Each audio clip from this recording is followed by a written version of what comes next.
بسم الله الرحمن الرحيم. الحمد لله رب العالمين والعاقبة للمتقين والصلاة والسلام على رسوله محمد وآله وصحبه أجمعين.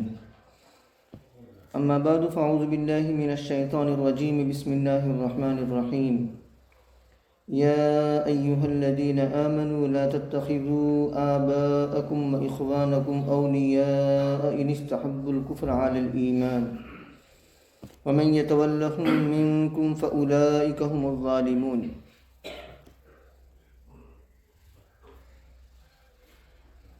سورۃ التوبہ کی آیت نمبر 23 اور 24 اور 24 پڑھی گئی ہے، پڑھی جائے گی. پہلے آیت کو دیکھتے ہیں. پچھلی آیت میں اللہ تبارک و تعالیٰ نے ہجرت اور جہاد کی فضیلت کو بیان فرمایا. یبشرہم ربہم برحمت منہ ورضوان وجنات لہم فیہا نعیم مقیم خالدین فیہا ابدا ان اللہ عندہ اجر عظیم.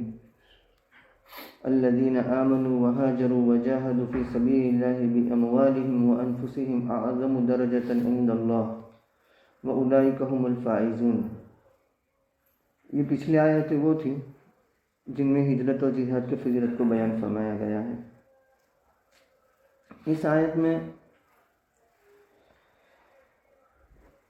جس وقت ہجرت کا حکم نازل ہوا تو کچھ لوگ وہ تھے جو مسلمان تو ہو چکے تھے، لیکن انہی کے کچھ رشتہ دار وہ تھے جو ابھی مسلمان نہیں ہوئے تھے. تو ہجرت کرنا مکہ المکرمہ سے مدینہ منورہ کی طرف اس وقت فرض تھا، اور اس وقت ہجرت کرنا یہ کفر اور اسلام کی علامت بن چکا تھا. گویا جو ہجرت کرنے والے ہیں وہ مسلمان سمجھے جاتے تھے، اور جو ہجرت نہیں کرتے وہ مسلمان نہیں سمجھے جاتے تھے. سورہ نساء میں اللہ تبارک و تعالیٰ نے ہجرت پر قدرت کے باوجود ہجرت نہ کرنے والوں کے لیے وعید بیان کی ہے. اللہ تبارک و تعالیٰ فرماتے ہیں ان الذين توفاهم الملائکۃ ظالمی انفسهم قالوا فیم کنتم، تم کس چیز میں تھے، کہاں تھے؟ قالوا كنا مستضعفین فی الارض، ہم زمین کے اندر کمزور تھے. تو اللہ تبارک و تعالیٰ کی جانب سے جو فرشتے آ رہے ہیں روح قبض کرنے کے لیے، وہ پوچھتے ہیں الم تکن ارض اللہ واسعۃ فتہاجروا فیہا، کیا اللہ تبارک و تعالیٰ کی زمین وسیع اور کشادہ نہیں تھی کہ تم اس میں ہجرت کرتے؟ اولئک مأواہم جہنم، ان کے لیے وعید آ گئی کہ ایسے لوگوں کا ٹھکانہ جہنم ہے اور وہ بہت ہی برا ٹھکانہ ہے. تو اس آیت کے اندر ہجرت پر قدرت کے باوجود ہجرت نہ کرنے والوں کے لیے جہنم کی وعید بیان کی گئی ہے. یہاں بھی وعید ہی کے قریب چیز ہے کہ جو مسلمان ہو چکے تھے اب ان پر لازم تھا کہ وہ مکہ المکرمہ سے مدینہ منورہ کی طرف ہجرت کر جاتے، لیکن ہوا یہ کہ ان کے باپ، ان کے بھائی، ان کے دوسرے عزیز رشتہ دار جب ان لوگوں نے ہجرت کا ارادہ کیا تو وہ لوگ ان کے سامنے آ گئے اور کہنے لگے، جو ابھی مسلمان نہیں ہوئے ہیں ان کے باپ اور ان کے بھائی، اور کہنے لگے کہ آپ لوگ ہجرت کر کے چلے جاؤ گے تو یہ ہمیں ضائع کرنا ہوا، ہمیں برباد کرنا ہوا، ہمیں ہلاک کرنا ہوا، ہم آپ کے بغیر کیسے یہاں زندہ رہیں گے. چنانچہ مکہ المکرمہ میں جو مسلمان ہو چکے تھے اور ہجرت کا ارادہ کر لیا تھا، ان لوگوں کے رونے دھونے کی وجہ سے ان مسلمانوں کو ترس آ گیا اور ہجرت کا ارادہ ملتوی کر دیا کہ چلو نہیں جاتے. تو اس پر ہی آیت نازل ہوئی کہ ایمان والو تم مت بناؤ اپنے آبا یعنی اپنے باپوں کو اور اپنے بھائیوں کو دوست، اگر وہ کفر کو پسند کرتے ہیں ایمان کے مقابلے میں، ہونا تو یہ چاہیے تھا کہ وہ بھی تمہاری طرح اسلام قبول کر لیتے، ایمان قبول کر لیتے۔ ایک تو اسلام قبول نہیں کیا، اور اوپر سے وہ آپ کے سامنے روتے دھوتے ہیں اور کہتے ہیں کہ ہجرت کر کے مت جاؤ ورنہ ہم ضائع ہو جائیں گے، اور تمہیں ان پر ترس آ گیا، تو گویا کہ ان پر ترس آنے کے بعد اپنے ہجرت کے ارادے کو وہ ملتوی کر دینا یا اپنے آپ پر ظلم کرنا ہے۔ یہ کون سا انصاف ہے کہ وہ اسلام بھی نہیں لاتے اور تمہیں ہجرت سے بھی روک رہے ہیں؟ اگر تم ان کے کہنے کی بنیاد پر رک گئے اور ہجرت نہیں کی تو گویا اپنے آپ پر ظلم کرنے والے ہوئے۔ اس کو بیان کیا کہ اگر وہ کفر کو پریفر کرتے ہیں، کفر کو ترجیح دیتے ہیں، کفر کو پسند کرتے ہیں ایمان کے مقابلے میں، تو ایسوں سے تعلق رکھنے کی کوئی ضرورت نہیں ہے۔ تعلق کی بنیاد تو ایمان اور اسلام ہے، رشتہ داری نہیں ہے۔ ہاں، رشتہ داری ایمان اور اسلام بھی ہو اور رشتہ داری ہو تو نور علی نور، سونے پہ سہاگا، لیکن یہاں ایمان اسلام تو ہے نہیں، اور تمہیں ایک نیک عمل سے روک رہے ہیں جو فرض اور واجب درجے کا ہے، جو اسلام اور کفر کی پہچان بن چکا ہے، اس کے باوجود تمہارا ہجرت نہ کرنا یہ تمہارا اپنے آپ پر ظلم کرنا ہے۔ وَمَن يَتَوَلَّهُم مِّنكُم، جو ان سے تم میں سے دوستی کرے، مطلب ان کی بات مان کر ہجرت سے رک جاتا ہے، ہجرت نہیں کرتا، فَأُولَئِكَ هُمُ الظَّالِمُونَ، تو ایسے لوگ ظالم ہیں، اپنے آپ پر ظلم کرنے والے ہیں۔ تو جہاں کہیں بھی ایمان اور ایمان کے تقاضوں کے مقابلے میں شرعی رشتہ داری یعنی شرعی احکام کے مقابلے میں رشتہ داریاں رکاوٹ بن جائے، معنی بن جائے، تو اس وقت رشتہ داریوں کا خیال نہیں کیا جائے گا، بلکہ اس وقت اللہ تبارک و تعالیٰ کے حکم کو ترجیح دی جائے گی، اس کو مقدم رکھا جائے گا۔ آگے کی آیت میں کیا حکم ہے؟ اب کیا ہوا کہ اس آیت کے نازل ہونے کے بعد کچھ رشتہ دار مسلمان ہو گئے کہ چلو ہم بھی مسلمان ہو جاتے ہیں۔ تو اب مسلمان ہو جانے کے بعد سب سے پہلا حکم کون سا متوجہ ہوا ان کی طرف؟ کہ مکۃ المکرمہ سے مدینہ منورہ کی طرف ہجرت کرنا۔ لیکن اسلام قبول کرنے کے بعد وہ لوگ یہ سوچنے لگے کہ اگر ہم ہجرت کر کے چلے جائیں گے تو ہمارے اموال، ہمارے تجارتیں، ہماری رشتہ داریاں اور ہماری سب قرابتیں وہ ضائع ہو جائے گی، ہماری تجارت ٹھپ ہو جائے گی، ہم نے اچھے اچھے مکانات رہنے کے لیے بنائے ہیں وہ ویران ہو جائیں گے، وہ برباد ہو جائیں گے، وہ تخریب کاری کا شکار ہو جائیں گے۔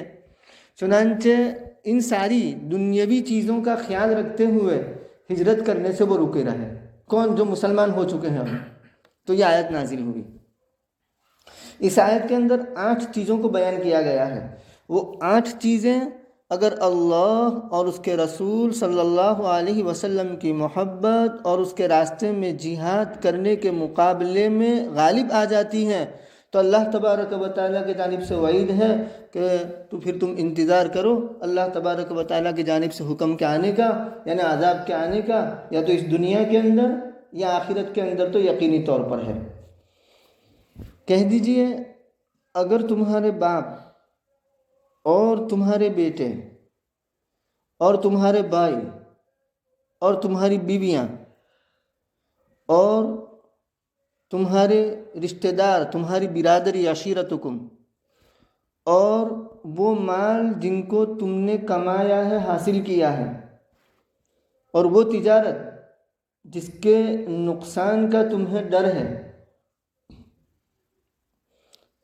نمبر 8، اور وہ مکانات جن کو تم پسند کرتے ہو، اگر یہ زیادہ محبوب ہے تمہیں اللہ اور اس کے رسول کے مقابلے میں اور اس کے راستے میں جہاد کرنے سے، یعنی اس کے راستے میں جہاد کرنے کے مقابلے میں، تو تم انتظار کرو یہاں تک کہ اللہ تبارک و تعالیٰ اپنا حکم لے آوے۔ اب یہاں محبت، حب، یہ کون سی مراد ہے؟ تو قاضی بیضاوی رحمۃ اللہ علیہ اور اکثر مفسرین یہ فرماتے ہیں کہ یہاں محبت سے مراد محبت عقلی اور محبت غیر اختیاری، جو محبت اختیاری ہے، محبت طبعی ہے، وہ مراد نہیں ہے، کیونکہ ہر انسان کو اپنی اولاد کے ساتھ، اپنی بیوی کے ساتھ، اپنے کاروبار کے ساتھ کسی نہ کسی درجے میں محبت ہوتی ہے، تو وہ طبعی محبت ہے۔ اولاد کے ساتھ محبت اس لیے ہوتی ہے کہ اس کے ساتھ جزئیت کا تعلق ہے، ماں باپ کے ساتھ محبت اس لیے ہوتی ہے کہ ان کے ساتھ جزئیت کا تعلق ہے، یعنی ہم ان کا ایک پارٹ بنے ہوئے ہیں، ہم ان کا ایک جزو بنے ہوئے ہیں، ہم ان کا ایک حصہ بنے ہوئے ہیں۔ ماں باپ کا ایک جزو ہے اولاد، ماں باپ سے وہ نکلے ہوئے ہیں، تو اس جزئیت کی وجہ سے، اس بعضیت کی وجہ سے ان سے طبعی محبت ہوتی ہے۔ لیکن یہ طبعی محبت عقلی محبت کے مقابلے میں غالب نہیں آنی چاہیے، خصوصاً اس وقت جب کہ احکام شرعیہ کے ساتھ ٹکراؤ ہو، یعنی ایک طرف احکام شرعیہ ہے، دوسری طرف اپنے عزیز، اپنے اقارب، اپنی اولاد، اپنی بیوی سے محبت ہے۔ اس محبت کا تقاضا یہ ہے کہ یہ شرعی حکم کو نہ بجا لایا جائے، اور ادھر ایمان کا تقاضا یہ ہے، اور محبت عقلی کا تقاضا یہ ہے کہ اس حکم کو بجا لایا جائے۔ تو اس وقت چاہیے کہ وہ یہ جو رشتہ داریوں کی محبت ہے، جو محبت طبعی ہے، اس کو ایک طرف رکھ دے اور عقلی محبت کو غالب کرے اور اس حکم کو بجا لائے، کیونکہ ایمان لانے کے بعد ایمان کے تقاضوں پر عمل کرنا اور شرعی احکام پر عمل کرنا یہ ہر انسان کو ناگوار ہوتا ہے، کیونکہ عام طور پر جو احکام شرعیہ ہے وہ ہمارے نفس کے خلاف ہوتے ہیں، تو نفس کے خلاف ہونے کی وجہ سے اس کو کرنا ناگوار معلوم ہوتا ہے، تو اس وقت وہ کیا کرتا ہے؟ اپنی بیوی کو ترجیح دیتا ہے، اپنی اولاد کو ترجیح دیتا ہے، اپنے کاروبار کو ترجیح دیتا ہے، اور جو شرعی احکام ہیں اس کو نیچے رکھتا ہے اور ان کو اوپر کر دیتا ہے۔ تو جہاں تک ایسا نہ ہو وہاں تک طبعی محبت ٹھیک ہے، لیکن جب وہ طبعی محبت غالب آنے لگے ان چیزوں پر تو یہ طبعی محبت مذموم ہے اور بری ہے۔ رسول اللہ صلی اللہ علیہ وسلم سے جو محبت ہے وہ محبت کیا ہے؟ محبت عقلی ہے، محبت غیر اختیاری ہے، اور یہ ساری چیزیں جو بیان کی گئی خصوصاً رشتہ داریاں، ان سے جو محبت ہوتی ہے وہ محبت طبعی ہوتی ہے، محبت غیر اختیاری ہوتی ہے، یعنی اس میں اختیار نہیں ہوتا، بس محبت ہو جاتی ہے، ان سے تعلق کی وجہ سے محبت ہوتی ہے، طبعی محبت ہوتی ہے۔ اس طبعی محبت کے ساتھ اس کے مقابلے میں عقلی محبت ہے۔ عقلی محبت یہ کہتی ہے کہ ہمیں اللہ کے رسول صلی اللہ علیہ وسلم سے محبت ہے، کیوں؟ اس وجہ سے اللہ کے رسول صلی اللہ علیہ وسلم کے ہم پر احسانات ہیں۔ کسی کو کسی سے محبت ہوتی ہے احسانات کی وجہ سے، کسی کو اس کے جمال کی وجہ سے، کسی کو اس کے کمال کی وجہ سے۔ جب نبی کریم صلی اللہ علیہ وسلم کو ہم دیکھتے ہیں تو حب عقلی کے ساتھ وہاں حب احسانی بھی ہے، محبت احسانی بھی ہے۔ کیوں؟ الانسان عبد الاحسان، ایک انسان احسان کا غلام ہوتا ہے۔ کوئی ہمارے ساتھ اچھا سلوک کرتا ہے، اچھی طرح پیش آتا ہے، ہمارا خیال رکھتا ہے، تو ہمیں اس سے محبت ہو جاتی ہے، لیکن یہ محبت اختیاری ہے۔ کیوں؟ اس لیے کہ اس محبت سے پہلے جو بھی اعمال ہیں وہ اپنے کنٹرول میں ہوتے ہیں، اختیار میں ہوتے ہیں۔ اس نے حسن سلوک کیا، اس وجہ سے محبت ہوئی، وہ اچھی طرح پیش آیا، اس وجہ سے محبت ہوئی، وہ تمہارا خیال رکھتا ہے، اس وجہ سے محبت ہوئی۔ تو اس محبت تک پہنچانے والے جو اعمال ہیں وہ تو اختیاری ہوئے، تو اس بنیاد پر یہ محبت بھی کیا ہوئی؟ اختیاری ہوئی، حب احسانی جسے ہم کہتے ہیں۔ اس کے بعد محبت جمالی، تو محبت جمالی بھی اختیاری ہے، کیونکہ اس تک پہنچنے کے لیے اس سے پہلے جو بھی اعمال کیے جاتے ہیں، حسین صورت کو دیکھنا، حسین آواز کو سننا، اس کی طرف مائل ہونا، یہ سب اختیاری اعمال ہیں۔ ان اختیاری اعمال کے اختیار کرنے کی وجہ سے محبت ہو گئی، تو یہ محبت بھی اختیاری ہوئی۔ اس کے بعد محبت کمالی ہے، بھئی ہم ہمارے بزرگوں کے سوانح کو پڑھتے ہیں اور ان سے محبت ہو جاتی ہے، تو سوانح پڑھنا یہ اختیاری عمل ہے، اس کے نتیجے میں محبت ہو گئی۔ بڑے بڑے لوگوں کے کارنامے ہم سنتے ہیں اور پڑھتے ہیں جنہوں نے دنیا میں بڑے بڑے کام کیے، تو ان کے کمالات کی وجہ سے، پڑھنے کی وجہ سے ہمارے دل میں ان کے لیے محبت پیدا ہوتی ہے، تو یہ محبت بھی اختیاری ہوئی۔ اب محبت عقلی کے ساتھ محبت جمالی کو ملا دیا جائے، محبت احسانی کو ملا دیا جائے، اور محبت کمالی کو ملا دیا جائے، تو یہ سارے مل کر کے اتنی وزنی ہو جائے گی کہ حب طبعی کے مقابلے میں، محبت طبعی کے مقابلے میں بغالب آ جائے گی، اور محبت طبعی ہیچ ہو جائے گی۔ اور یہ ہمیں صحابہ کی زندگی میں ملتا ہے۔ ابو بکر صدیق رضی اللہ تعالیٰ عنہ جس وقت غزوہ بدر کے موقع پر ان کے صاحبزادے عبد الرحمن ابن ابی بکر ابھی مسلمان نہیں ہوئے تھے، کفار کے ساتھ تھے، جب سامنے آ گئے تو ابو بکر صدیق رضی اللہ تعالیٰ عنہ نے نبی کریم صلی اللہ علیہ وسلم سے اجازت طلب کی کہ یا رسول اللہ صلی اللہ علیہ وسلم، اگر آپ اجازت دیں تو میں عبد الرحمن کا سر قلم کر دوں۔ تو عبد الرحمن تو بیٹا ہے، بعدیت اور جزیت کا تعلق ہے، طبعی محبت ہے، لیکن ابو بکر صدیق رضی اللہ تعالیٰ عنہ کو رسول اللہ صلی اللہ علیہ وسلم سے عقلی محبت، اور اس کے بعد یہ محبت احسانی، محبت کمالی، محبت جمالی، یہ ساری ملا کر کے اتنی غالب آ گئی تھی کہ اس کے سامنے محبت طبعی ہیچ ہو چکی تھی۔ رسول اللہ صلی اللہ علیہ وسلم کے ساتھ محبت احسانی کا تقاضا کیا ہے؟ کیوں محبت احسانی ہونی چاہیے؟ بھائی نبی سے بڑھ کر ہمارا اس دنیا کے اندر کوئی محسن نہیں، محسن انسانیت، محسن دنیا۔ نبی تھے تو ہمیں اللہ کی معرفت حاصل ہو رہی ہے، نبی تھے تو ہمیں دین کی سمجھ حاصل ہو رہی ہے، نبی تھے تو شریعت کے احکام معلوم ہو رہے ہیں۔ اگر نبی نہ آتے تو ان ساری چیزوں سے ہم نابلد ہوتے، ہم ناواقف ہوتے، ہم جاہل ہوتے۔ تو اس معنی کر نبی کا بہت بڑا احسان ہے، تو محبت عقلی کے ساتھ محبت احسانی کو ملا دو۔ جمالی محبت وہ عنصر بھی نبی کے ساتھ ہے۔ دنیا کے اندر بڑے بڑے حسین اور جمیل گزرے ہیں، لیکن نبی جیسا حسین اور جمیل آج تک نہ گزرا ہے اور نہ گزرے گا۔ کسی نے رسول اللہ صلی اللہ علیہ وسلم کو چاند کے ساتھ تشبیہ دی، حدیث میں چاند کے ساتھ تشبیہ آئی ہے، تو شاعر نے شکوہ و گلہ کیا کہ بھلا چاند کے ساتھ تشبیہ دینا بھی کوئی انصاف ہے؟ بھلا چاند کے ساتھ تشبیہ دینا بھی کوئی انصاف ہے؟ چاند میں ہے جھائی اور حضرت کا چہرہ صاف ہے، چاند میں تو پھر بھی داغ نظر آتا ہے، اور رسول اللہ صلی اللہ علیہ وسلم کا چہرہ تو اتنا صاف شفاف ہے کہ وہاں کوئی داغ نہیں ہے۔ چاند کے ساتھ تشبیہ دینا بھی کوئی انصاف ہے؟ چاند میں ہے جھائی اور حضرت کا چہرہ صاف ہے۔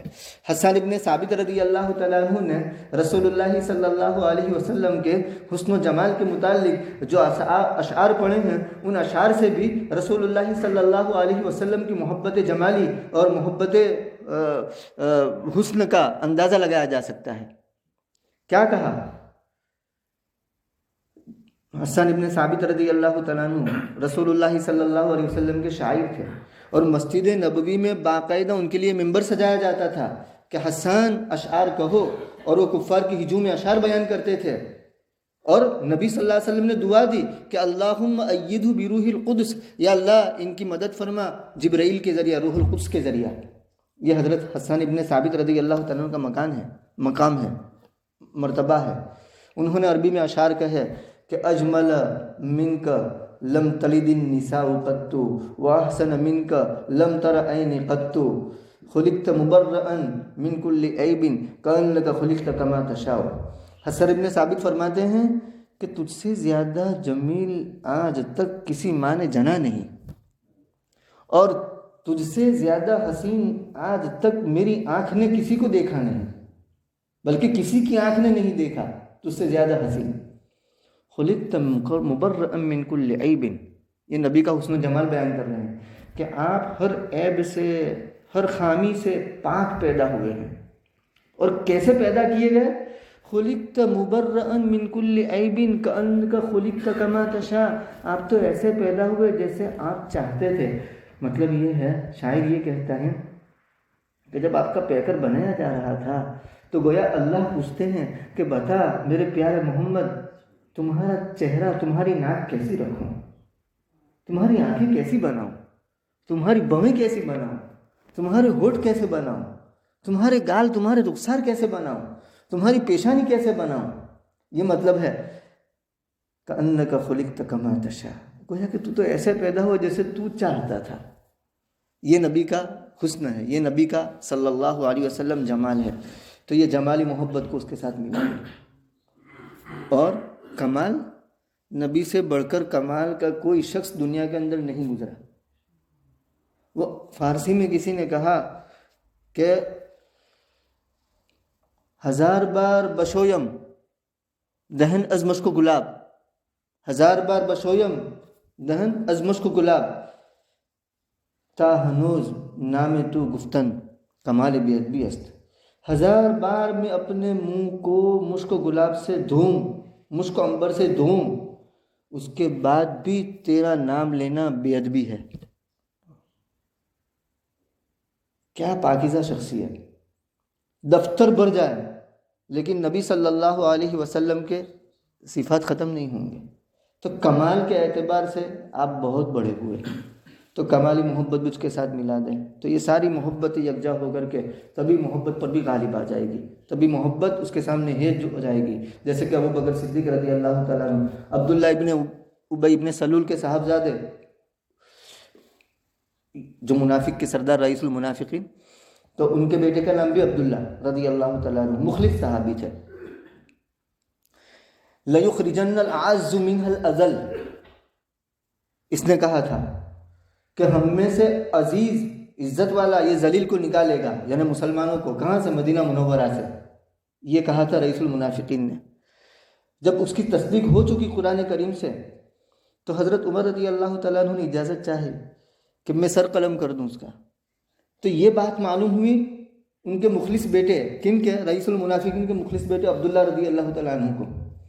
تو انہوں نے نبی کریم صلی اللہ علیہ وسلم سے کہا، یا رسول اللہ صلی اللہ علیہ وسلم، میں نے سنا ہے کہ آپ عبداللہ ابن ابی ابن سلول یعنی رئیس المنافقین میرے باپ کو قتل کرنا چاہتے ہیں، تو یہ خدمت میرے حوالے کر دیجیے کہ میں اپنے باپ کا سر قلم کر دوں. تو عبداللہ رضی اللہ تعالیٰ عنہ کے دل میں نبی صلی اللہ علیہ وسلم کی عقلی محبت اور یہ ساری محبتیں مل کر کے وہ عقلی محبت اتنی غالب آ چکی تھی کہ وہاں تبھی محبت کا تقاضا زیرو ہو چکا تھا، ہیج ہو چکا تھا. حالانکہ باپ ہے لیکن اس کے باوجود سر قلم کرنے کی اجازت چاہتے ہیں. ایک خاتون نبی کریم صلی اللہ علیہ وسلم کے دربار میں آتی ہے. اس کے بھائی، اس کا شوہر، اس کا باپ، یہ سارے شہید ہو چکے ہیں. کسی نے کہا کہ تمہارے بھائی شہید ہو چکے ہیں، شوہر شہید ہو چکا ہے. وہ پوچھتے ہیں کہ نبی کیسے ہیں؟ تو کہا کہ رسول اللہ صلی اللہ علیہ وسلم ٹھیک ٹھاک ہے. تو کہا کہ کل مصیبت بعدہ جلل، آپ کی خیریت کے بعد ہر مصیبت میرے لیے ہیج ہے. مجھے کوئی پرواہ نہیں شوہر چلا گیا، مجھے کوئی پرواہ نہیں بھائی چلا گیا. یہاں بھی حب طبعی مغلوب ہو چکی اور نبی کے ساتھ حب عقلی یہ غالب آ چکی، اور اتنی غالب آ چکی کہ حب طبعی، محبت طبعی جو جزیت کا تقاضا ہے وہ ہیج ہو چکی تھی.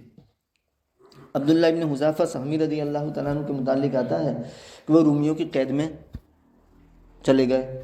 ان کے ساتھ 80 افراد تھے. تو رومی بادشاہ نے ان کے سامنے آفر رکھی کہ آپ اسلام چھوڑ دیں اور عیسائیت کو اختیار کر لیں، آپ کو حکومت میں حصے دار بنا دیا جائے گا. ٹھکرا دی آفر کہ نہیں. اس کے بعد رومی بادشاہ نے دھمکی دی، ڈرایا، لیکن عبداللہ ابن حذافہ سہمی رضی اللہ تعالیٰ عنہ باز نہیں آئے. یہ کیا کہ ان کے سامنے ایک قیدی کو لایا گیا اور پانی گرم کیا گیا اور خوب کھولتے ہوئے پانی میں اس قیدی کو ڈال دیا گیا، یہاں تک کہ ہڈیاں اور گوشت الگ ہو چکا، ہڈیاں چمکنے لگی. اس کے بعد عبداللہ ابن حذافہ سہمی رضی اللہ تعالیٰ عنہ کو دکھانے کے لیے کہ شاید وہ باز آ جائے، لیکن باز نہیں آئے.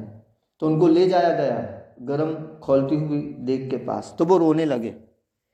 تو جب رونے لگے تو یہ رومی بادشاہ اور اس کے کارندوں نے یہ سوچا کہ اب شاید یہ ڈر گئے ہیں اور اسلام چھوڑ دیں گے، عیسائیت اختیار کر لیں گے. تو پوچھا کہ کیوں روتے ہو؟ تو کہا کہ میں اس لیے نہیں روتا ہوں کہ میں جلا دیا جاؤں گا، دیگ میں ڈال دیا جاؤں گا، میری ہڈیاں میرے گوشت سے جدا ہو جائے گی، میں تو اس لیے رو رہا ہوں کہ یا اللہ تو نے مجھے صرف ایک جان دی، اگر مجھے 100 جانیں دی ہوتی تو میں یکے بعد دیگرے تیری رضا کے واسطے، رسول اللہ صلی اللہ علیہ وسلم کے رضا کے واسطے پیش کرتا رہتا۔ تو وہ حیرت میں پڑ گیا رومی بادشاہ، اس کو تعجب ہوا کہ کیسے لوگ ہیں یہ۔ اس کے بعد اس نے یہ کہا کہ اچھا ایک کام کرو، میری پیشانی کو بوسا دو تو میں رہا کر دوں گا۔ تو کہا کہ ٹھیک ہے، میں اکیلا نہیں، میرے ساتھ میرے 80 ساتھی ہیں، ان کو بھی رہا کر دیا جائے۔ تو سستا سودا تھا۔ چنانچہ عبداللہ ابن حذافہ سہمی نے وہ رومی بادشاہ کی پیشانی کو بوسا دیا، اس کے بعد سب کو رہا کر دیا گیا۔ حضرت عمر کی خلافت کا دور ہے، حضرت عمر رضی اللہ تعالیٰ عنہ کے پاس جب وہ پہنچے ہیں تو حضرت عمر رضی اللہ تعالیٰ عنہ نے عبداللہ ابن حذافہ سہمی کی پیشانی کو بوسا دیا، اس کارنامے کی بنیاد پر۔ کیسی محبت غالب آ چکی تھی۔ تو عقلی محبت میں سمجھاؤں، کسی کے بدن میں کسی جگہ پر پھوڑا ہے اور وہ ناسور کی صورت اختیار کر چکا ہے، مطلب یہ ہے کہ اگر اس جگہ کو کاٹا نہ گیا تو پورے بدن میں سرایت کر جائے گا اور یہ جان لیوا ہوگا، مہلک ہوگا، آپ کی جان جا سکتی ہے۔ تو وہ خود ڈاکٹر کے پاس جائے گا اور کہے گا کہ ڈاکٹر صاحب آپ اس کا آپریشن کر دیجئے، اس حصے کو کاٹ دیجئے۔ ڈاکٹر کہے گا کہ ایک کام کریں، آپ تحریر لکھ دیں کہ اگر کوئی نقصان ہوا تو میں اس کا ذمہ دار نہیں۔ تو وہ لکھ بھی دیتا ہے تحریر کہ you are not responsible whatever happen, کوئی نقصان ہوا تو آپ اس کے ذمہ دار نہیں ہوں گے۔ کیوں؟ بھائی علاج سے طبعی اعتبار سے کسی کو بھی محبت نہیں ہوتی، دوا سب کو کڑوی لگتی ہے طبعی اعتبار سے، لیکن وہاں عقل کا تقاضا ہے کہ نہیں، علاج کو اختیار کیا جائے تاکہ جان بچائی جائے، علاج کو اختیار کیا جائے تاکہ صحت بحال ہو۔ تو وہاں عقل کا تقاضا ہے، اور عقل کے تقاضے کو غالب رکھتے ہوئے وہ طبعی ناگواری اس کو مغلوب کر دیتا ہے۔ باقی آپریشن کرنا کسی کو پسند نہیں ہوتا، دوا کھانا کسی کو پسند نہیں ہوتا۔ تو جیسے یہاں عقلی محبت اپنے عضو کٹوانے کے لیے غالب آ گئی، حالانکہ طبعی اعتبار سے کوئی پسند کرتا نہیں ہے، تو اسی طریقے سے رسول اللہ صلی اللہ علیہ وسلم کے ساتھ جو محبت ہے وہ محبت عقلی ہے، لیکن عقلی محبت کے ساتھ دوسری محبتوں کو ملا کر کے وہ محبت اتنی غالب ہو جانی چاہیے کہ اس کے مقابلے میں دوسری محبت مغلوب رہے، وہ غالب نہ آ جائے۔ لا یؤمن احدکم حتی اکون احب الیہ من والدہ وولدہ والناس اجمعین۔ بخاری شریف میں روایت ہے کہ تم میں سے کوئی شخص اس وقت تک کامل مومن نہیں ہو سکتا جب تک کہ میں اس کے نزدیک اس کے ماں باپ، اس کی اولاد اور تمام لوگوں سے زیادہ محبوب نہ ہو جاؤں۔ اور ابو ہریرہ کی روایت میں یوں آیا کہ والذی نفسی بیدی، قسم کھا کر کے بات کہہ رہے ہیں نبی کریم صلی اللہ علیہ وسلم، اس ذات کی قسم جس کے قبضہ قدرت میں میری جان ہے، والذی نفسی بیدی لا یؤمن احدکم حتی اکون احب الیہ من والدہ وولدہ، کہ تم میں سے کوئی شخص کامل مومن نہیں ہو سکتا جب تک کہ اس کے نزدیک میں اس کے اولاد اور اس کے ماں باپ سے بھی زیادہ محبوب نہ ہو جاؤں۔